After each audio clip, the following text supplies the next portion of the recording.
की बात करें 34 सीटों पर बीजेपी और उसकी एला है वो आगे चलती हुई दिखाई दे रही है, यानी कि आधी से ज्यादा सीटों पर लीड में बीजेपी इस वक्त हमें दिखाई दे रही है। हालांकि सिर्फ 15 मिनट हुए, पोस्टल बैलेट्स की गिनती है, अभी आगे पीछे काफी देर तक चलता रहेगा। और एक बार जब सारे पोलिंग बूथ्स पर काउंटिंग सेंटर्स पर ईवीएम मशीनें खुल जाएंगी तो आपको थोड़े परिपक्व ट्रेंड्स जो हैं वो मिलना शुरू होंगे। लेकिन फिर भी शुरुआत में ही सही तो आप देख सकते हैं बीजेपी त्रिपुरा में बीजेपी और आईपीएफटी 34 सीटों पर लीड करती हुई दिखाई दे रही है।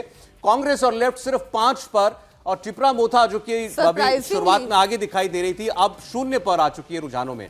और मेघालय में एनपीपी जो माना जा रहा था पहले से 11 सीटों पर लीड कर रही है, बीजेपी 5 पर, कांग्रेस 4 पर।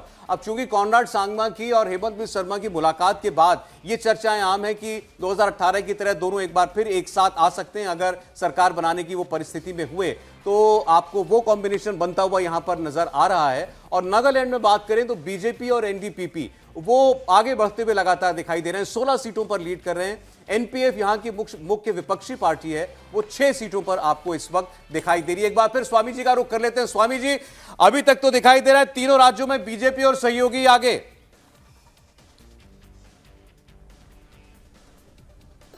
देखो, ये तो निर्विवादित सत्य है, क्योंकि मैं योग इसलिए कर रहा हूं कि ये हमारा योग वाला समय आज राजयोग ने ले लिया है। तो हमारे जो योगी है ना, वो भी करोड़ों की संख्या में इंडिया टीवी देखते हैं।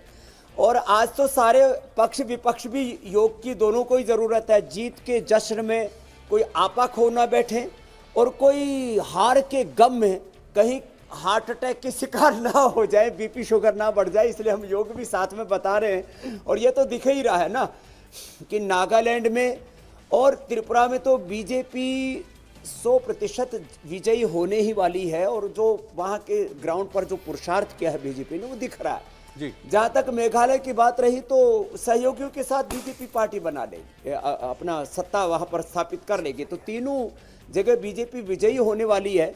बाकी विपक्षी दलों को या कांग्रेस को, सबको ये सीखने की जरूरत है कि पुरुषार्थ और पराक्रम से विजय मिलती है। और आपको जिस कार्य हेतु जो साधन है, जो साधनाएं हैं, जो भी अभी संजीव जी बोल रहे थे, यहाँ कोई जो है आध्यात्मिक मूल्यों की बात नहीं हो रही है। राजनीति के तो अलग ही सूत्र और मंत्र तंत्र होते हैं।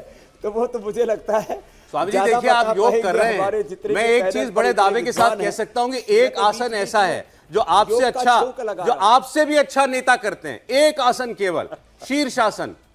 अभी देखिए किसी राज्य में किसी पार्टी को 1-2 सीट आती है तो वो भी मुख्यमंत्री बना लेता है अपना। कभी कभी पूरी पार्टी उठ के दूसरी पार्टी में, विपक्षी पार्टी में चली जाती है। नहीं, 2 तरीके का शीर्षासन हो गया स्वामी जी। ये तो है, देखो, एक तो जीत का हो गया और एक हार का हो गया। हारने वाला भी शीर्षासन करता है, स्वामी जी भी कर रहे हैं। तो ये शीर्षासन का मतलब यहाँ पर ये है कि देखो, वो ये जो अदला बदली होती है वो तो पलटू आसन है। तो उलट पुलट ये तो योग में भी चलते हैं। देखो, हम भी कहते हैं, देखो ये दंड भी लगाते हैं तो हम भी पलटी मारते हैं, लेकिन वो राजनीतिक पलटी थोड़ी अलग ढंग की होती है। तो मुझे लगता है तो ये राजनीतिक उलट पुलट के बीच में जो है लोगों का संतुलन ना बिगड़े, इसलिए हमारे साथ साथ योग करते हुए आज के जीत और हार का ये पूरा दृश्य है। इसको साक्षी भाव से, तटस्थ भाव से देखें। ये एक योग है, साक्षी योग, दृष्टा योग। इंडिया टीवी हर वक्त हर जगह डाउनलोड करने के लिए सर्च करें India TV news Google play store या ऐप स्टोर पर।